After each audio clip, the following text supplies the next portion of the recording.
Alô, oi, boa noite. Como que vocês estão? Espero que bem. É muito bom a gente estar aqui. Você pode trocar a luz aqui, por favor? Colocar a luz. Aí, muito obrigado. Pode acender aqui para o pessoal também. Como é bom a gente estar aqui, mais uma vez reunido. Você está feliz então? É bom demais a gente estar aqui reunido. Você que está nos visitando, sinta-se à vontade e abraçado aqui no nosso meio. Você deve estar perguntando por que você está usando a máscara aí na frente, né? Eu quero chamar a família linda aqui. Joel, pode vir com a sua família que está sendo multiplicada. Se Deus quiser, multiplicar mais, né? É ou não é? Ai. Pode chegar aqui na frente. A Nara vai acompanhar vocês aí.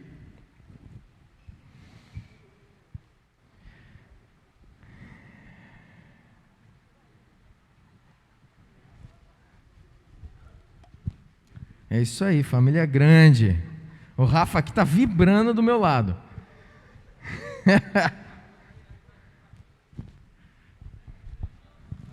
Que bênção. Gente, mais uma vez, nós temos o privilégio de orar, consagrar a vida do João aqui para o Senhor. A gente, como igreja, a gente não acredita no batismo de criança, segundo a palavra do Senhor, mas nós cremos na consagração e um dia João vai tomar essa decisão de crer no Senhor Jesus, em nome de Jesus, amém?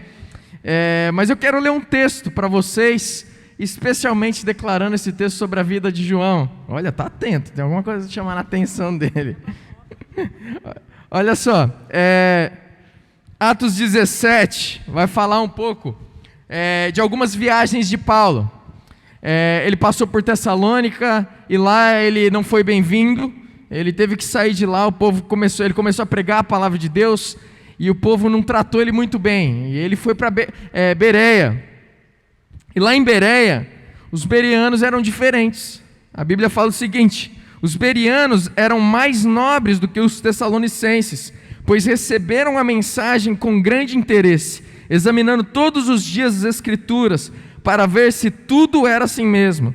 E creram muito dentre os judeus e também um bom número de mulheres gregas de elevada posição, e não poucos homens gregos.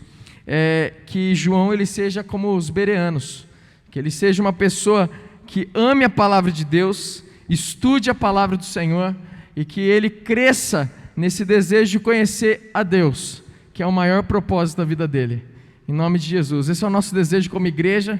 E que vocês saibam que a igreja está aqui para ajudar vocês nesse papel tão precioso e importante para a vida dele. Vamos orar por ele, gente? Vamos ficar de pé? Vocês estendam suas mãos aí. Você vem pro tio?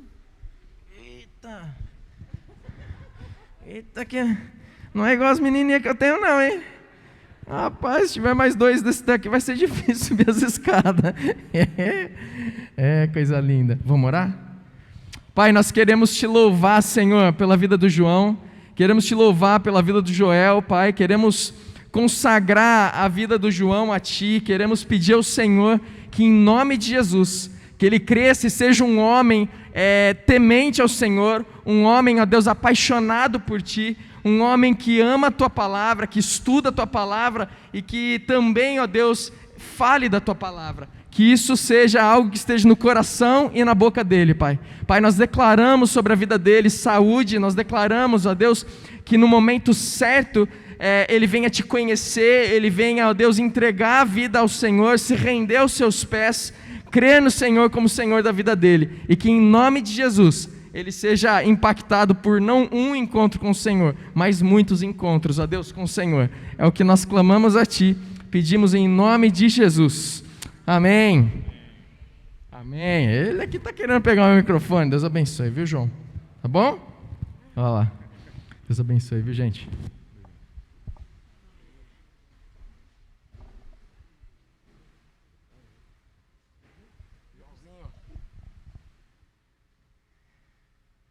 Amém. Que bênção, hein? Como é bom. Como eu disse uma outra vez, vou repetir. Quem sabe no futuro, todo domingo, a gente vai estar consagrando pelo menos um, não é não? Vocês que estão casados aí, vai se preparando para muitos filhos. Gente, eu quero dizer para vocês que a gente está chegando no final da nossa série de provérbios. Na verdade, tem muitas coisas para falar ainda, porém, nós vamos dar uma pausa, vamos finalizar e depois nós vamos fazer uma segunda parte de provérbios mais para frente, tá bom? Mas no mês de dezembro nós vamos começar uma série nova, e essa série, ela é chamada Tudo sobre Jesus. Vai ser legal, hein? Vai ser bom demais. Inclusive, ela vai ser baseada nesse devocional aqui de 31 dias do Hernandes Dias Lopes. Então, eu quero encorajar você. Eu pedi para o Tiago fazer alguns pedidos na Bookstore. Você pode, ele vem num envelopezinho assim. Você pode adquirir lá na Bookstore e você pode acompanhar durante a semana. Então, durante a semana você vai lendo, você vai fazendo o seu devocional em cima desse devocional aqui de 31 dias. E durante o final de semana, eu vou fazer uma juntada em cima daquelas mensagens da semana e falar, eu espero que Deus ele vai falar ao seu coração, algumas coisas ele vai trazer à tona que ele está querendo trazer, tá bom? Então, você pode, se eu não me engano, vai ser mais ou menos uns R$10, não sei. São 31 dias de devocional. Esse daqui é meu. Então, depois vai lá e pegue o seu. Não tem muitas cópias, tá bom? Aproveita que não veio um monte de gente, você vai lá, pega, não tem problema. Tô brincando, você pega pro teu irmão depois, quando você for lá também. Inclusive, dá aquela olhada pro teu irmão aí do teu lado. Dá aquela olhada assim, sabe? De cãozinho que caiu da mudança, sabe? Aquela olhada assim, com o olho que dá até dó. Daí você fala assim, se Deus tocar no teu coração, você pode me presentear com um desse. Pronto, aí ó, já tá, talvez Deus já toque aí no coração, é ou não é? É bom demais. Gente, Tiago vai finalizar o livro de Provérbios, próximo domingo, vai ser bênção.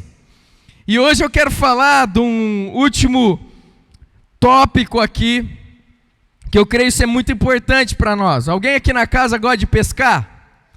Alguém aí gosta de pescar? Levanta a mão quem gosta de pescar aí. Aê.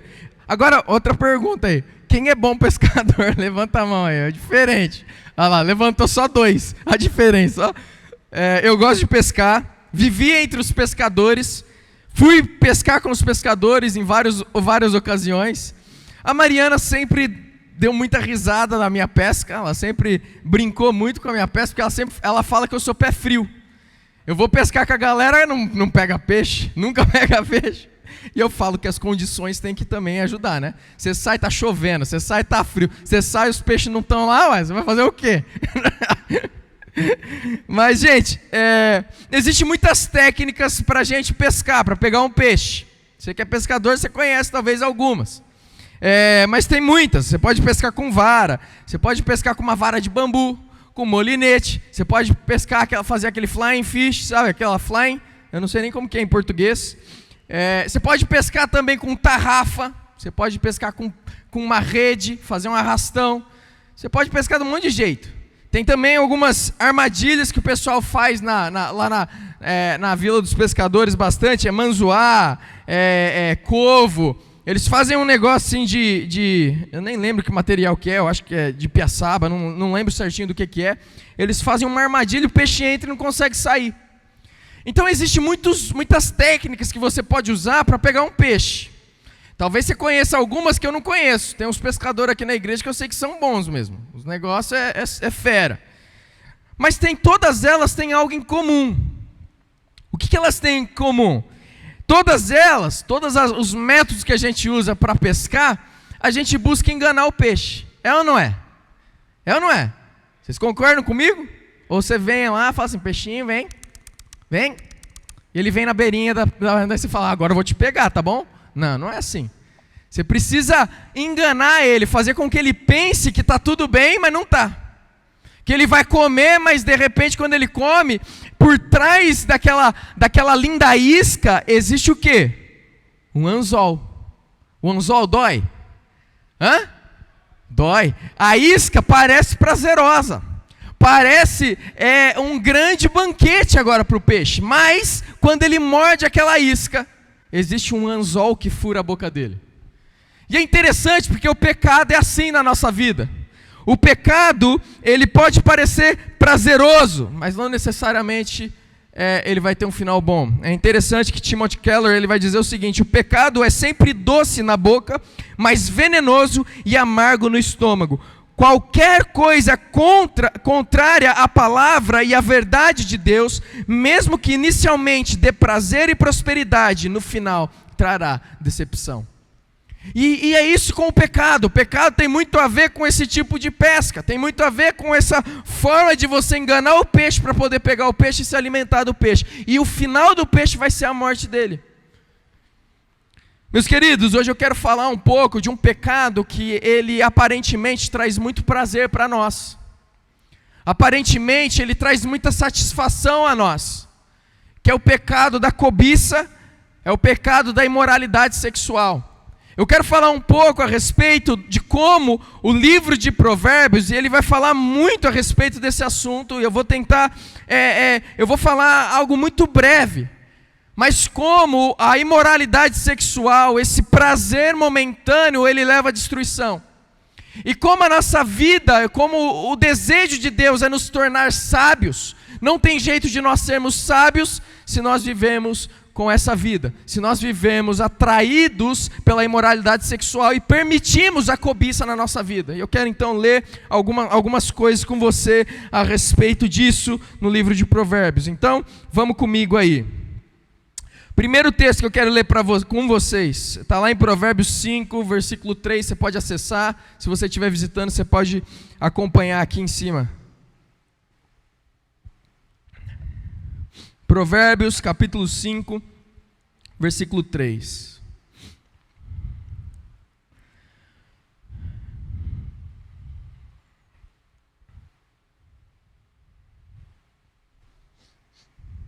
Amém? Estão tudo aí? Estão acordados? Todo mundo acordado aí?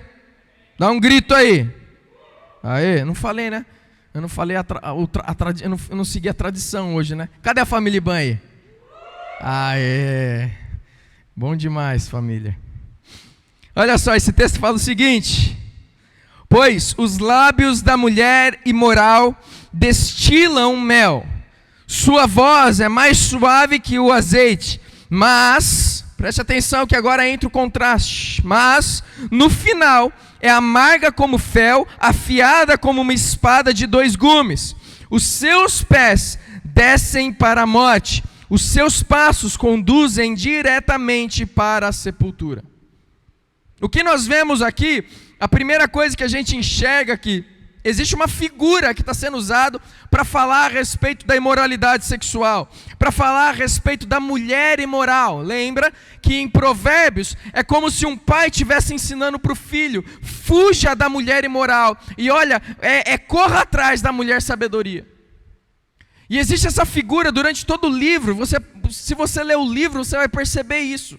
A gente já está no final da série, mas eu espero que pelo menos lá no seu devocional você tenha lido o livro de Provérbios, buscado entender um pouco mais, deixado Deus falar com você. Meus irmãos, um parênteses aqui, algo muito importante para nós. O que é falado aqui no domingo, ele precisa ser aplicado e lembrado durante a semana. Essa é uma das razões de lá nos nossos grupos, a gente falar a respeito, compartilhar a respeito do que foi falado no domingo. E isso é muito importante, mas mais importante ainda do que você compartilhar no grupo, é você ruminar aquilo que Deus quis falar no final de semana com você, durante o seu dia a dia, durante as suas manhãs. Então, eu quero encorajar você, eu fazia muito isso, hoje é muito mais fácil. O que eu fazia? Eu trazia um bloco de anotações, ou até mesmo na minha própria Bíblia. Gente, e eu escrevia. Eu escrevia coisas que Deus ia falando comigo, coisas que eu entendendo do texto que eu não tinha entendido.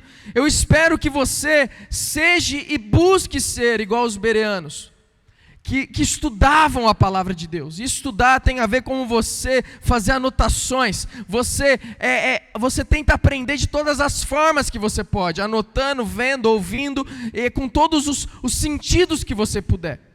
Então, por favor, busque isso. Talvez seria interessante você começar a trazer um bloquinho de anotação, um caderninho, talvez no seu próprio telefone hoje, que é ainda mais fácil.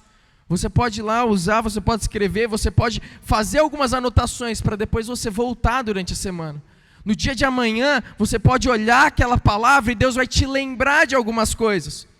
Eu não sei você, talvez você tenha uma memória muito melhor do que a minha, mas eu preciso anotar tudo. Eu anoto as coisas, para eu não esquecer. Eu anoto as coisas que Deus me dá como um objetivo. E eu preciso colocar aquilo em prática. Eu vou anotar, eu vou colocar na minha agenda, eu vou fazer coisas para que eu lembre daquilo. Porque Deus falou, Deus quer que eu faça. Então, busque estudar a palavra, busque meditar naquilo que é falado durante todos os dias da semana. Eu tenho certeza que Deus ele vai continuar falando aquilo que Ele começou a falar no domingo, para que você aplique durante a semana, para que você se torne um homem e uma mulher mais sábio. Então olha só, a primeira figura que nós vemos aqui nesse texto é a figura do mel. E é interessante porque aqui nós vemos que ele usa essa figura para falar da mulher imoral. Ele fala, olha, os lábios da mulher imoral destilam mel. Elas são doces como mel. Parece como mel. Mel é gostoso? É ou não é?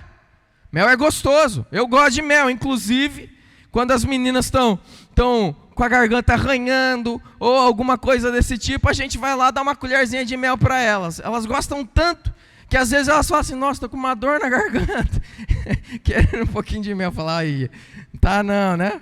Mas o mel é gostoso. O mel é algo que dá prazer em nós. Se você gosta de doce como eu, você vai gostar de mel. Agora o que acontece quando você come muito mel?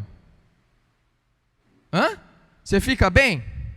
Me fala uma coisa, e se você vivesse só de mel, seria bom? Não. Porque mesmo o mel sendo bom, e mesmo o mel sendo uma boa fonte de algumas coisas, ele não é fonte de todas as coisas, todos os nutrientes, tudo que a gente precisa para viver. Por isso mel e somente mel não é bom para nós. Muito mel para nós faz mal. E é interessante porque o que ele está dizendo aqui é que andar com um andar cobiçoso e viver uma vida junto com a mulher imoral, o que acontece é que parece como mel, ele é gostoso no início e você talvez comece a querer viver uma vida só no mel, mas não vai te nutrir. Pelo contrário, ele parece como mel, é gostoso e doce, mas num certo momento ele vai amargar como fel. É interessante que em Oséias, essa palavra fel, ela é traduzida como erva venenosa. E é interessante isso, porque o que ele está dizendo é o contrário de mel, que é tão gostoso. O contrário de mel, que é um negócio que traz tanto prazer. De repente agora ele está produzindo algo que pode ser a sua morte. E é isso que o provérbio está mostrando para a gente. Andar com essa mulher. Viver uma vida com essa pessoa, viver fora dos limites que Deus nos dá na área da sexualidade, ele vai produzir um desejo, ou melhor, ele vai nos dar um prazer momentâneo, mas vai causar um amargo que pode ser uma erva venenosa para a nossa vida. E depois ele continua, ele fala, é como espada de 2 gumes. E ele fala o seguinte, os seus pés descem para a morte, e os seus passos conduz diretamente para a sepultura. Em outras palavras, o final a gente já sabe qual que é. Então o que o provérbio está dizendo para nós, ele está dando um alerta para nós. Ele está dando um chacoalhão nas nossas vidas que a gente precisa dar atenção. Não tem como sermos sábios, não tem como vivemos uma vida sábia, vivemos e chegarmos no caminho ou no destino que Deus tem para nós, se nós não trilharmos esse caminho de sabedoria. Se nós quisermos desviar desse caminho, o final é morte. O oposto do que Deus ele tem para você. O oposto do que Ele quer produzir na sua família, na sua vida. Talvez você é um jovem aqui, e você precisa aprender a respeito dessa questão sexual. Você talvez vai precisar aprender a respeito do controle da sua sexualidade. Deus ele fez com um padrão, Deus ele fez a sua sexualidade, Ele te deu os desejos que você sente, homem e mulher, mas Ele tem limites que nós devemos andar. E é importante nós aprendermos isso na juventude, porque depois quando nós formos para um casamento, nós precisaremos ter limites também. Então aprenda o limite na juventude, para quando você entrar no casamento, você também saber viver no limite do casamento. E eu vou explicar um pouco mais a respeito desse limite do casamento. Mas o que eu quero que você entenda é que a sexualidade, a imoralidade sexual leva a gente à destruição. Leva a sua vida à morte, ao sepulcro. É isso que ela faz. E é isso que Provérbios ele está deixando muito claro para nós. Sexo sem a promessa de comprometimento mútuo por toda a vida pode levar uma das partes a um investimento emocional muito maior do que a outra pessoa, com resultados angustiantes.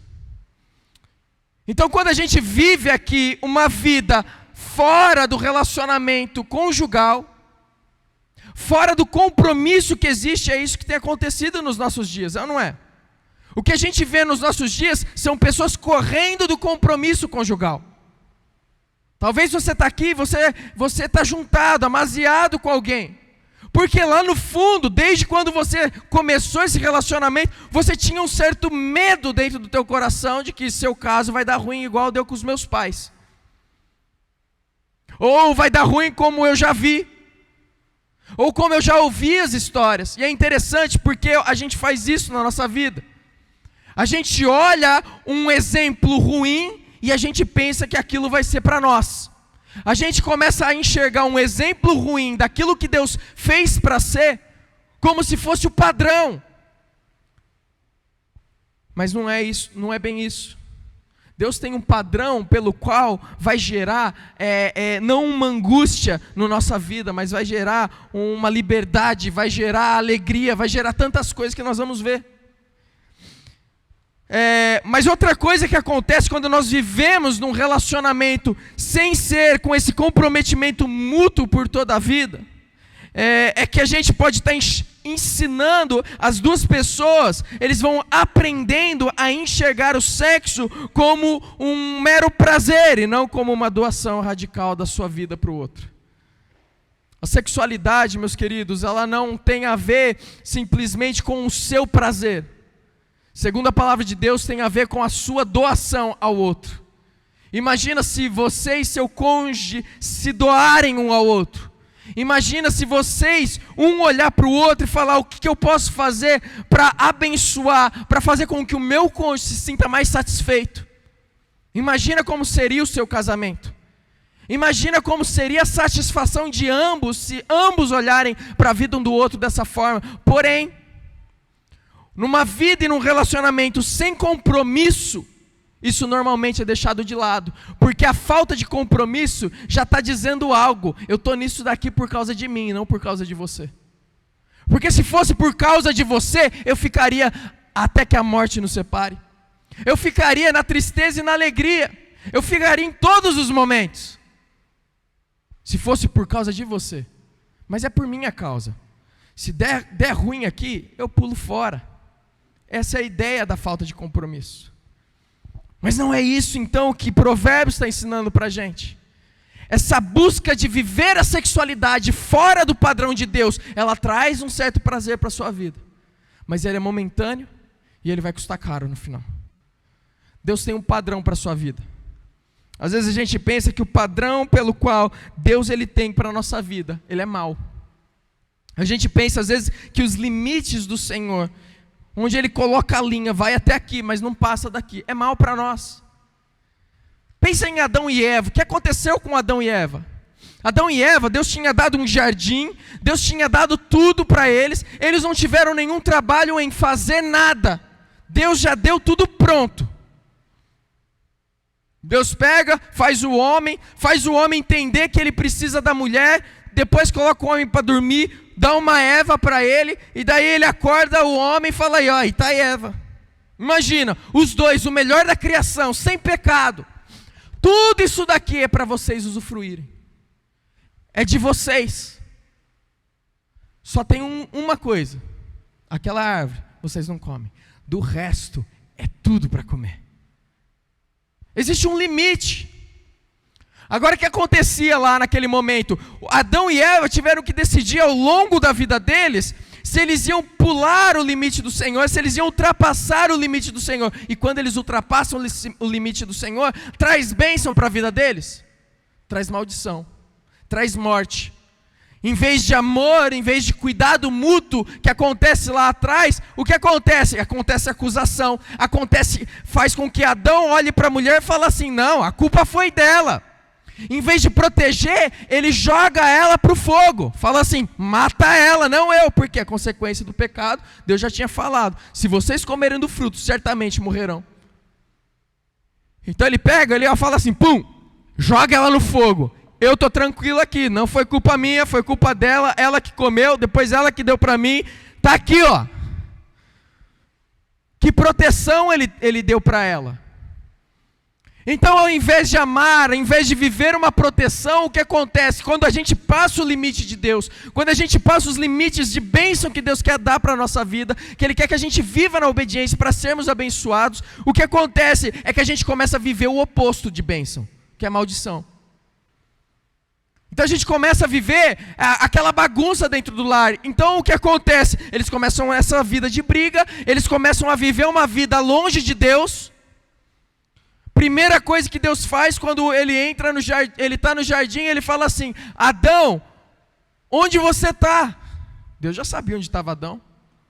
Mas Adão precisava entender que nesse momento da história, ele estava fugindo e se escondendo do Senhor. O pecado, passar os limites de Deus, vai fazer isso com a sua vida. Preste atenção que toda vez que você quebra o desejo do Senhor e você busca fazer o seu próprio desejo, existe no teu coração um desejo de não orar, de não buscar. Existe algo, uma vergonha que vem sobre você. É ou não é? Estou certo ou não estou certo? Estou certo? Alguém concorda comigo? Acontece isso.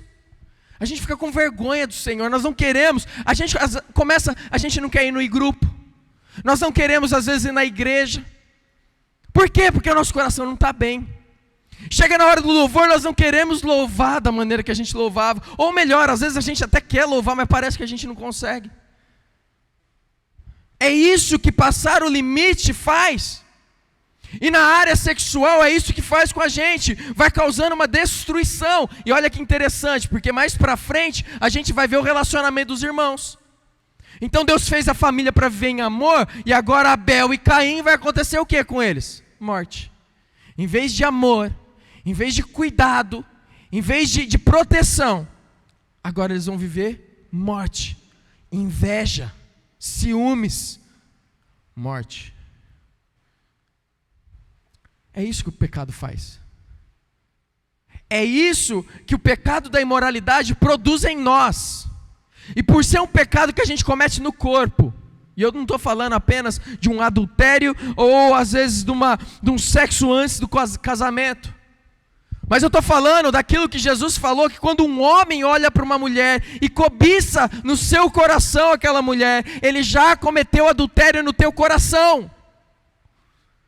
O pecado da imoralidade sexual, ela é ruim e mal, e às vezes tem consequências até piores do que os outros. Por quê? Porque fere o teu corpo. O templo do Espírito Santo. Ele te faz você se sentir sujo diante do Senhor. Longe do Senhor. Então nós precisamos tomar cuidado. Deus coloca limites para abençoar a nossa vida. E Ele coloca limites visando, se você não é casado, Ele coloca limites visando o seu casamento futuro. E se você já é casado, Ele coloca limites visando o futuro do teu casamento. Então olha só, Provérbios, vamos abrir lá em Provérbios, melhor, vamos descer para os versículos abaixo, versículo 15 a 17. Diz o seguinte: beba as águas da sua cisterna, das águas que brotam do seu próprio poço, por que deixar que as suas fontes transbordem pelas ruas, e seus ribeiros pelas praças? que elas sejam exclusivamente suas, nunca repartida com estranhos. Veja que interessante, porque aqui ele está dizendo para nós, e eu coloquei o título do que eu quero falar aqui para vocês, que a imoralidade sexual, que a cobiça, é como se a gente vivesse em Vênus. Preste atenção, imagina que você pega um foguete para morar em Vênus, né? Alguém gosta do espaço? Alguém gosta? Eu gosto de ficar olhando. Às vezes eu entro naquelas lives que eles fazem das estações espacial, o cara consertando lá ao vivo, você vendo, legal pra caramba. Você não tem som nenhum, você fica lá meia hora pro cara mexer a mão assim, mas é legal. Mas gente, imagina que você pega um foguete e vai morar em Vênus, e daí imagina que você chega em Vênus, e você dá aquela puxada de ar. O que aconteceria com você? O que aconteceria provavelmente com você se você respirasse em Vênus? Provavelmente você morreria. Por quê? Porque em Vênus, as nuvens de Vênus, elas são cheias de ácido sulfúrico, mas não só isso, elas são estranhas à natureza do seu pulmão. E é isso que esse texto está querendo ensinar para nós. Que existe uma estranheza à natureza pelo qual Deus fez você para viver, quando você tenta viver fora dos limites que Deus dá na sua sexualidade. Você viver e compartilhar e buscar prazer naquilo que não é o seu posto, a sua cisterna, a mulher que Deus separou para você, ou o homem que Deus separou para você. É você viver algo que não é natural à sua natureza, redundante. É você viver algo estranho. E é interessante porque quando a gente olha esse texto, preste atenção na ênfase que nós temos aqui. Ele fala o seguinte: beba as águas da sua cisterna. Repete comigo, sua cisterna. Depois mais para frente ele vai falar seu próprio poço. Fala aí comigo, seu próprio poço. Depois ele vai falar assim, que elas sejam exclusivamente sua. Fala aí comigo, que elas sejam exclusivamente suas. O que ele está querendo dizer nesse texto é o seguinte: existe uma exclusividade, existe algo que é teu e você deve viver com aquilo que é teu. Não viva longe daquilo que é teu, não viva fora daquilo que é teu, não compartilhe aquilo que Deus deu para você e para tua esposa, para o seu cônjuge, com outros. É interessante que Van Leeuwen, ele vai dizer o seguinte: no final, os seres humanos não conseguem viver fora da ordem moral de Deus mais do que os peixes não conseguem viver fora da ordem de vida de Deus. Fora das ordenanças de Deus, não encontramos vida, mas em última instância, morte. Essa é a realidade. Nós não fomos feitos para viver dessa forma. Se eu quiser viver em Vênus, eu posso tentar viver, mas eu vou morrer. Se eu tentar respirar aquele ar, eu não fui feito para respirar aquele ar. Você não foi feito para viver fora do limite do casamento que Deus tem para você, ou do casamento que Deus te deu. Você não foi feito para cobiçar aquilo que não é teu. Você pode olhar para sua esposa e cobiçar ela, você pode olhar para o seu marido e cobiçar, desejar. É isso que cobiça significa, desejar aquilo que não é meu. Desejar ter, possuir aquilo que não é meu. A pergunta é: o que você tem feito com os seus olhos? O que você tem feito com aquilo que Deus deu para você? Ou melhor, se você não é casado, com aquilo que Deus quer te dar no futuro? Afinal, se você quer ter um carro, você não se planeja para comprar um carro? Ou você acha que vai cair do céu? Você acha que vai cair do céu, você nunca vai ter um carro. Mas você se planeja para ter um carro. Da mesma forma, você precisa se planejar, se preparar e viver uma dieta, viver uma disciplina para que você consiga ter aquilo que Deus quer que você tenha. Às vezes a gente olha para um casamento bem-sucedido, a gente olha para um relacionamento bem-sucedido e a gente fica com desejo de ter aquilo na nossa vida. Mas nós não queremos viver a disciplina que leva a gente a viver um casamento bem-sucedido. Um relacionamento a dois abençoado por Deus. Uma família que é abençoada pelo Senhor. A gente está fazendo, a gente vai finalizar nossa turma de lar cristão. E a gente estava falando a respeito disso em uma das nossas conversas, dos nossos encontros.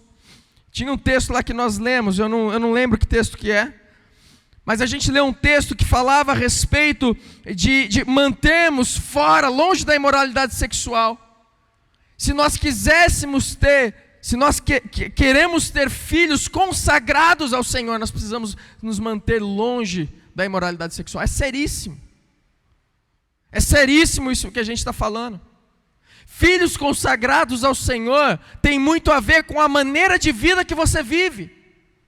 Às vezes você deseja tanto ter filhos consagrados ao Senhor, você deseja que seus filhos cresçam tementes ao Senhor, mas você não tem uma consagração de vida também. Você não tem uma vida que guarda os olhos, que protege o coração e que não queira olhar para nada a não ser a sua esposa ou seu marido. É muito comum, inclusive essa semana eu ouvi isso. É muito comum no mundo, e eu sei que o mundo muitas vezes quer entrar na igreja. Você passa mais tempo no seu trabalho do que dentro da igreja, no prédio da igreja. É ou não é? E às vezes é muito mais fácil a gente começar a ser influenciado pelas coisas externas. E é muito comum no mundo esse pensamento de traição, tanto da mulher como do homem, de adultério, de buscar prazer além daquilo que já tem, além do compromisso e aliança. É muito comum.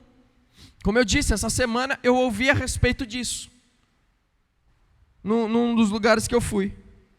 Esse é a respeito de quebra de aliança, com tanta naturalidade, como se aquilo não fosse nada, como se casamento não fosse nada. Em outras palavras, então, buscar água fora da sua cisterna não é algo natural. É interessante aqui que nós vemos, a realidade é que qualquer pessoa que deseja viver com um coração cobiçoso, constantemente querendo beber da cisterna que não é dele, essa pessoa, ela vai se dar muito mal. Essa palavra aqui que a gente vê para mulher adúltera, mulher imoral, ela significa, no hebraico, mulher estranha. É algo estranho para nós. O sexo no casamento é comparado ao refrigério e à alegria da água de poço. Então por que buscar águas estranhas? Por que buscar águas estranhas? O que você tem visto no WhatsApp? Quais são os grupos que você está? No Facebook, no Instagram, no Telegram? Quais são as pessoas que você conversa? Mulheres, quais são os homens que talvez você tenha dado ouvido no seu ambiente de trabalho, na academia? Aqueles caras fortão, aqueles caras que chegam com papo e que parece que a vida com ele seria melhor com a vida que você tem com seu marido. Marido, o que você tem feito no secreto do seu quarto, no secreto do seu tempo, quando a esposa não está em casa, no seu computador, na frente da televisão? Que horário que você tem ido dormir? Você deixa a sua esposa subir, fica com o canal lá, com a televisão, cheio de canal podre também, sem limites, se colocando em posição de vulnerabilidade para uma tentação. Homens, presta atenção nisso daqui. Mulheres, prestem muita atenção no que eu vou falar. Não se assustem, isso é uma realidade. Uma estatística nos Estados Unidos saiu, já falei até dessa estatística aqui. 10% dos homens não lutam com nada na área sexual. Outros 10% lutam de forma muito intensa, vícios sexuais e assim por diante. E os outros 80% dos homens lutam com alguma coisa na área sexual. Em outras palavras, 90% dos homens lutam com alguma coisa na área sexual. Isso é dos Estados Unidos. Agora, eu nunca fui para os Estados Unidos. Já vi filmes, já vi muitas coisas assim, mas eu creio que ele não chega a estar num estado tão depravado de sexualidade como o Brasil. Porque o Brasil, lá fora, é conhecido pela sua sexualidade. Meus amigos na escola, no rugby, quando eu morava na Irlanda, quando eu falava do Brasil, a primeira coisa que eles pensavam, o que era? Vamos ver se vocês acertam, o que era? Carnaval. É carnaval. Mulher rebolando, com a bunda e os peitos de fora. Preste atenção. O homem luta com essa área. Você que é homem, você tem lutas nessa área, eu sei. É muito difícil você fazer parte daqueles 10%. Em outras palavras, de 10 homens aqui, 9 lutam de alguma forma na área sexual. É isso que essa estatística diz. Então eu sei, homem, porque eu sou homem, você luta com isso. Você precisa proteger o seu olho. Você precisa proteger o seu coração. Que as coisas são sutis. Elas vêm para destruir. E quando você começa a viver aquilo, você está vivendo em algo que você não foi feito para viver. Você está vivendo em busca de uma mulher estranha. Em busca de viver em um lugar estranho. Cuidado. Mulheres, tenham cuidado. Porque também tem aumentado grandemente o número de mulheres envolvidas em pornografia. Cuidado. Você sabe por que tem crescido? Porque tem sido acessível. Acessível.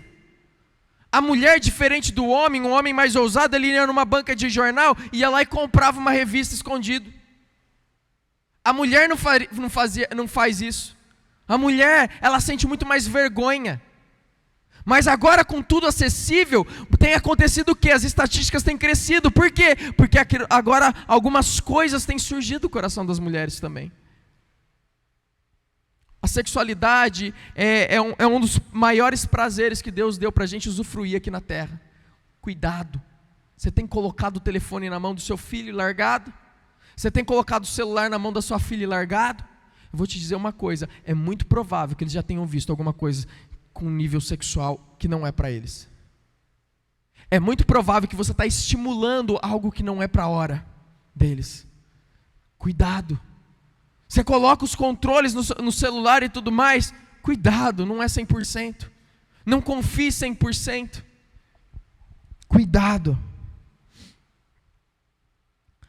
A realidade é que o pecado gera alienação entre a nossa própria natureza e a ordem criada por Deus, e isso leva à destruição.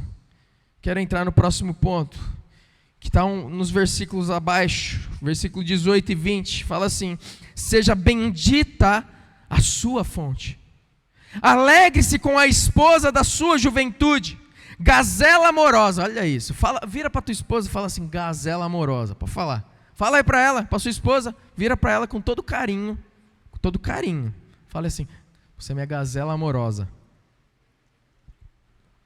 Ninguém falou, todo mundo está com vergonha. Pode falar, é bíblico. Amanhã você fala, né? Você chega para ela e fala assim: gazela amorosa.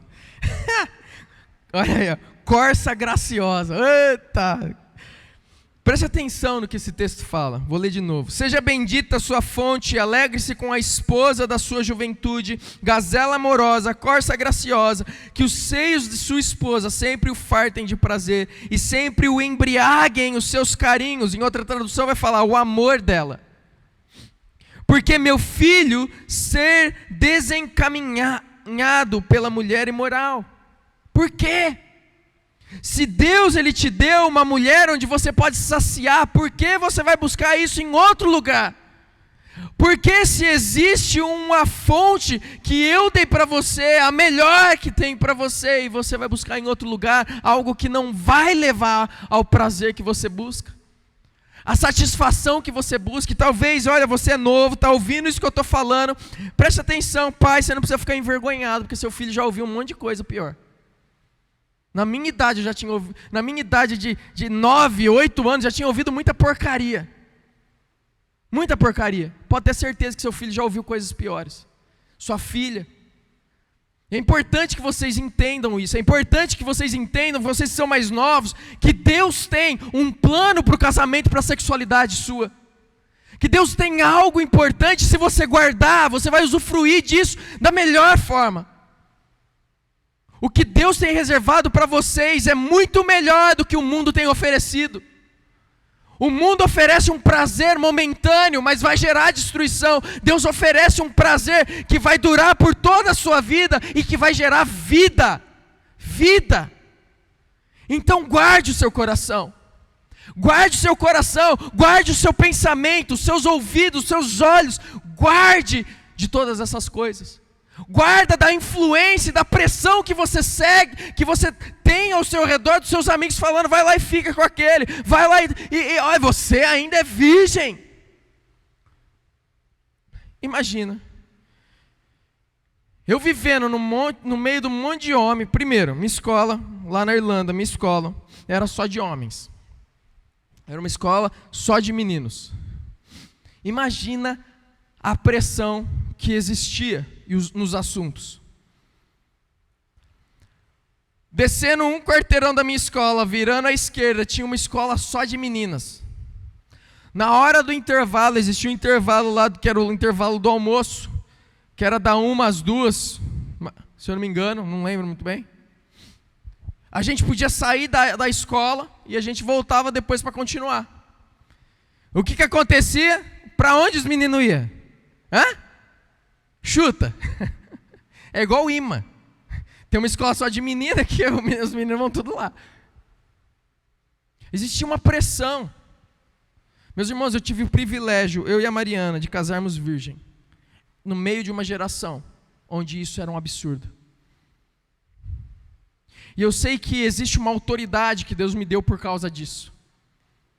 Uma autoridade de falar que é possível. Então você está vivendo uma pressão psicológica, você está vivendo uma pressão no meio dos seus amigos, de que você é virgem, de que isso daí não leva a nada, isso daí é você ser cafona, você é um gay, você não gosta do negócio. Preste atenção, olhe para o alvo, olhe para aquilo que Deus tem lá na frente. Lembra que você está construindo algo muito maior e guarde o seu coração. Toda vez que alguém falar isso, só lembra. Você não precisa nem responder, mas lembra que existe algo maior que Deus tem reservado para você. E se você se guardar, Deus vai abençoar a sua vida grandemente. Agora não é apenas se guardar, tá bom? Às vezes a pessoa se guarda, vai lá e casa com um cara que é porcaria, com uma mulher que não é de Deus. Daí é outra história. Então não é só se guardar, existem uns processos que você precisa viver. Se guarde. Na hora de casar, case com um homem de Deus, uma mulher de Deus. Não é porque vem na igreja que é mulher de Deus ou homem de Deus. Essa pessoa precisa ter nela, na maneira que ela ora, você perceber a intimidade com Deus. Não é de qualquer jeito que a gente faz. Deus vai abençoar a sua vida, eu tenho certeza disso. Então guarde o seu coração.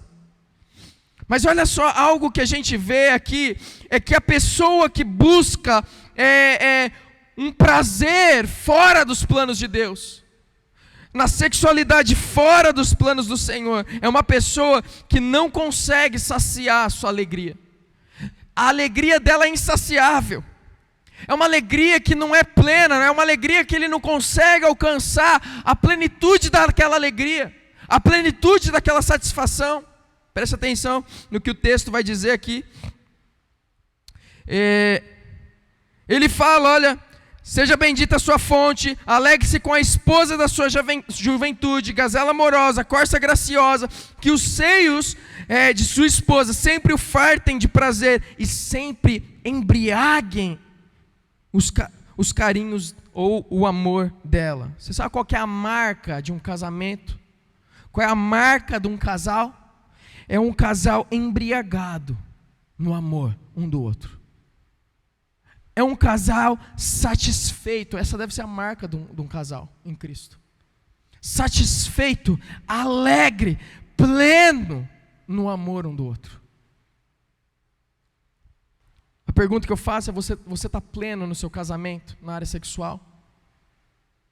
Existe um pensamento e coisas que as pessoas falam: vixe, quando casa o negócio trava. Trava para aqueles homens que é bruto e não sabe tratar a esposa bem.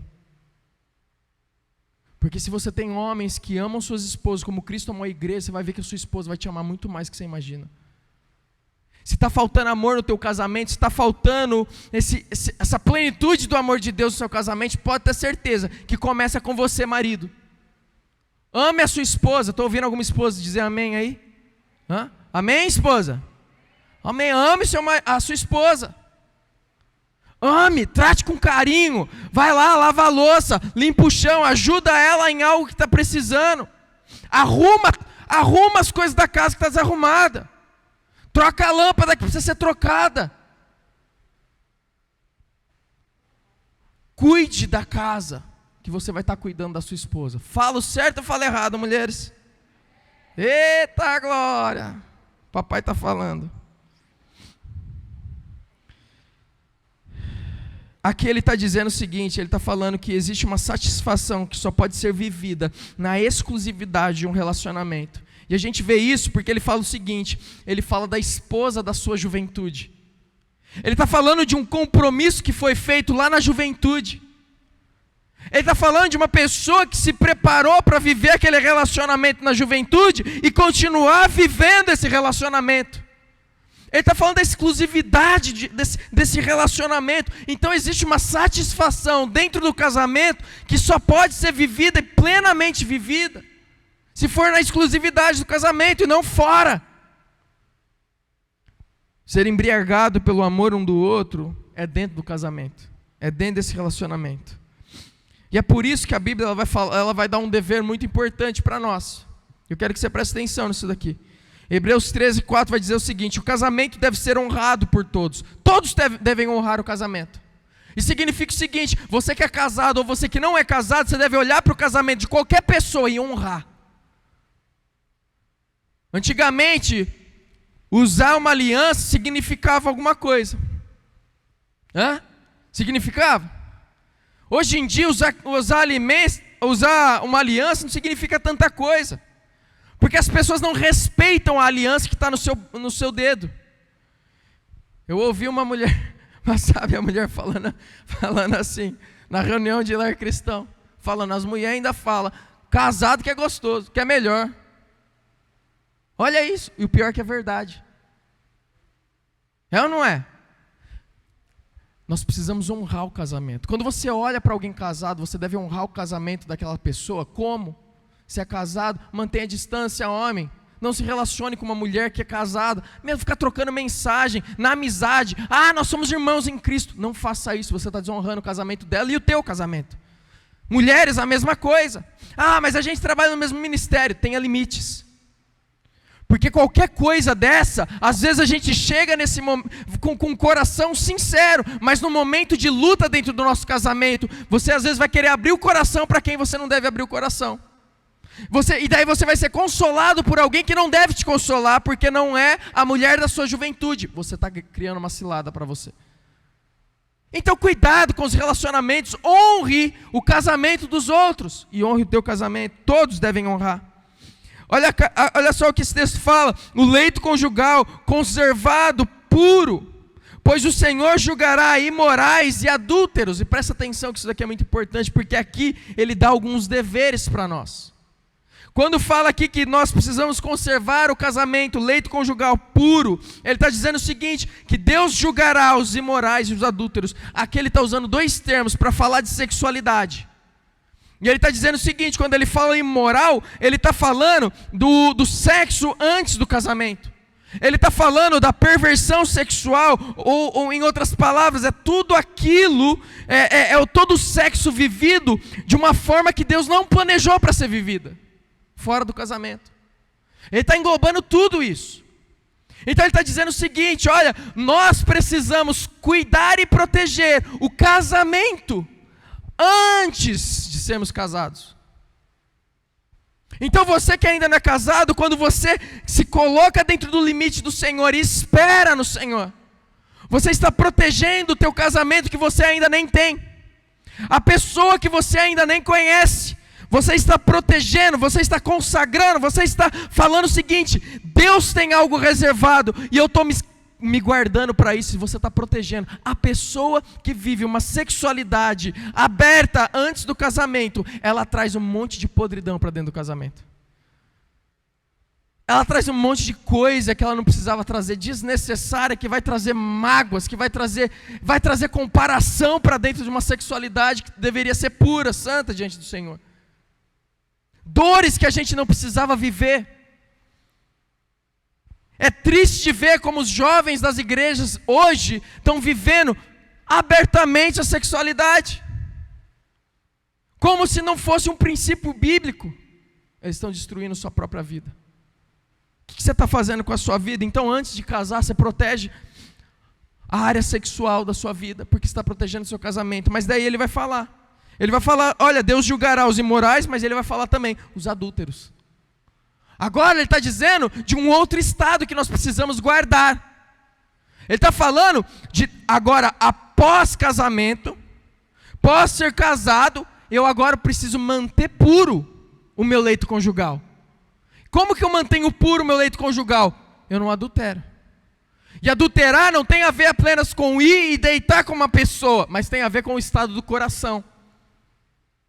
Quando Jesus falou, olha, você que tem desejo de uma mulher no seu coração, já adulterou com ela no seu coração. Em outras palavras, você cuida do teu coração para você proteger o seu leito.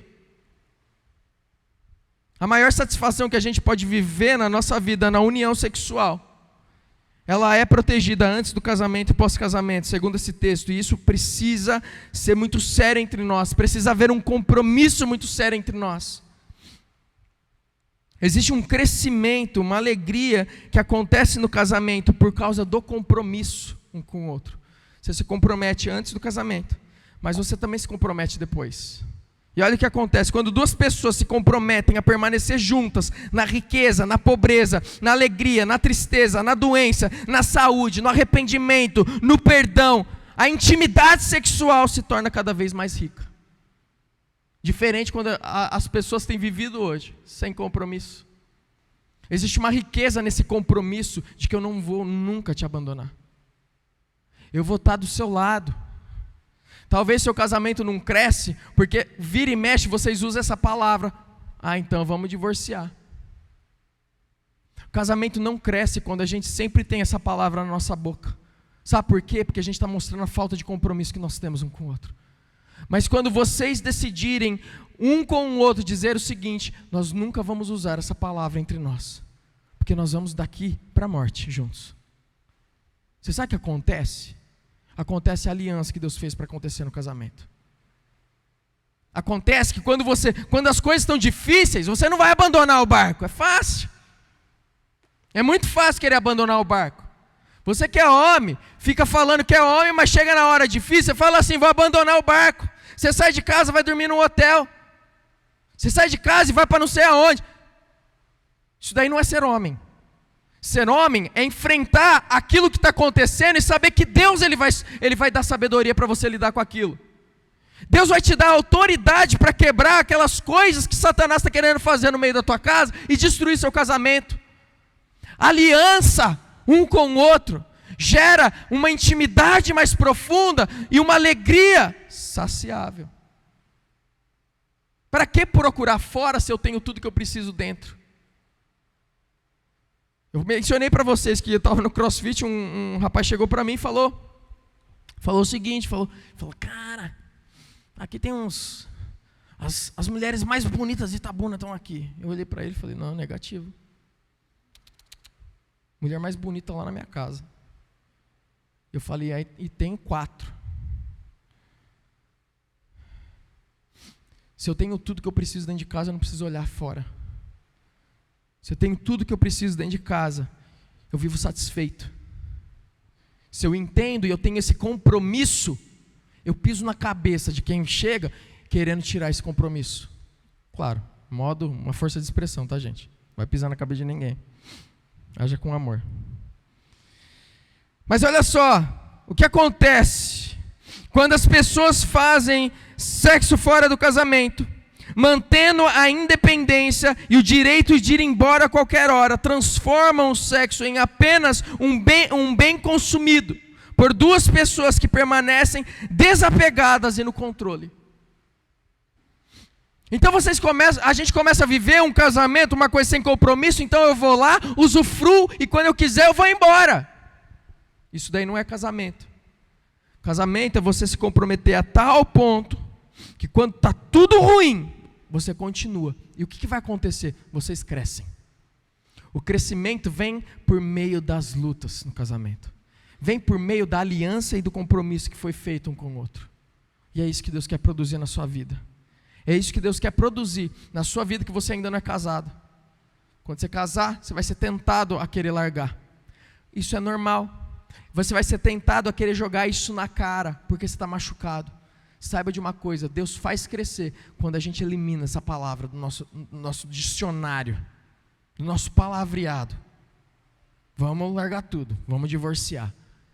Faz esse teste, faz esse compromisso entre vocês. Relembra o compromisso que vocês fizeram no altar, diante do Senhor, que vocês seriam fiéis um ao outro e que vocês iriam até que a morte separasse. Refaz esse voto um com o outro. Relembra esse voto e fala, a partir de hoje, essas palavras não vão estar mais aqui na nossa boca e na nossa casa. Vocês vão ver o que Deus vai fazer. Vocês vão ver o que Deus vai fazer. Quando uma pessoa vive essa falta de compromisso, ela está trocando a verdadeira intimidade por uma identidade falsa, onde não há satisfação. E para finalizar, versículo 27 e 29.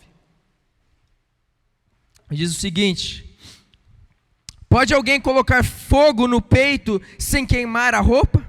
Pode alguém andar sobre brasa sem queimar os pés? Assim acontece com quem se deita com a mulher alheia. Ninguém que o toque ficará sem castigo. Aqui a gente tem uma exortação. É aquela exortação que a gente já conhece. Não brinca com fogo para acontecer o quê? Para não ser queimado. É isso que ele está dizendo. Você vai brincar com fogo? Você vai ser queimado. Então não brinca, sai fora disso daí. E é interessante porque assim como lá em Hebreus 13:4 a gente teve aquela exortação, Deus punirá os imorais e os adúlteros. Aqui você tem essa advertência, quem tocar na mulher alheia não ficará sem castigo. Quer brincar com fogo? Vai se queimar. E aqui tocar, para nós, a gente sabe que mais para frente, como Jesus falou, de olhar, a gente já sabe que existe algo muito mais profundo, que vai além de simplesmente um castigo, de simplesmente tocar. É algo que a gente pode desejar. O que Deus está mostrando para a gente aqui? Presta atenção aqui, gente. Presta atenção aqui. Fica prestando atenção na movimentação aqui, não. Já está acabando. Nesse texto, Deus está mostrando para a gente limites. Ele está dizendo, o limite que Deus colocou para nós, o limite de você não passar, não querer brincar com fogo, mas você se manter no limite, vai te trazer liberdade. Deus, ele tem liberdade para a sua vida. Honrar o projeto de Deus te leva à libertação. Olha o que Van Leeuwen disse, ele fala assim, a autolimitação e a aceitação deliberada dos limites interpessoais e cósmicos são fundamentais para a sabedoria bíblica. Presta atenção nisso daqui que eu vou ler agora.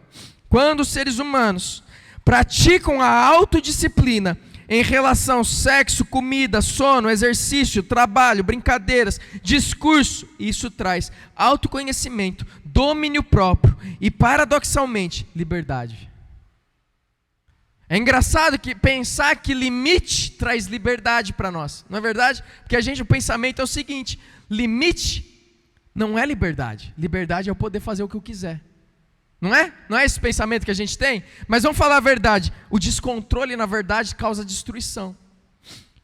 Se você tem descontrole na comida, o que vai causar com você? Doença, destruição. Se você tem descontrole na bebida, o que vai causar? Perda da família, você vai parar na rua, vai perder emprego, vai perder tudo gastando com isso. Se você não tem limite na sua sexualidade, o que vai acontecer? Você vai arrumar filho para um monte de lugar, você vai ficar doente, você vai pegar doença, vai morrer.